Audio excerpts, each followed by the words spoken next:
When he got to Rome, he found something as far removed from the holy city as you could possibly imagine. He found it to be basically a den of debauchery. Prostitutes were on the street trying to entice the priests that had traveled there on pilgrimages.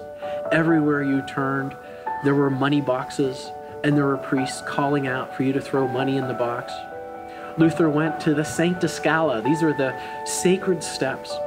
These were the steps that Jesus walked before his trial with Pontius Pilate.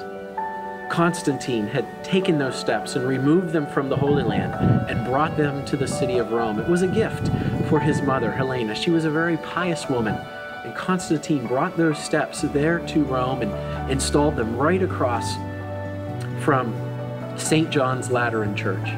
And Luther, like all the pilgrims that had come to Rome, got down on his knees and went up the Sancta Scala step by step by step on his knees. The legend had it that at certain steps, if you just looked closely enough, you could see a drop of blood and sweat of Christ there on the step. And if you stopped on that step and you said the rosary, you would get extra years off of purgatory. And here's Luther going up and down on his knees with hundreds of pilgrims, and he gets to the top, and all he can say is, "Who knows if this is true?" This is Luther, utterly disillusioned with his church. And so he goes back to Erfurt. He comes back to this town, and Staupitz doesn't know what to do with him. So he sends him off to Wittenberg to study.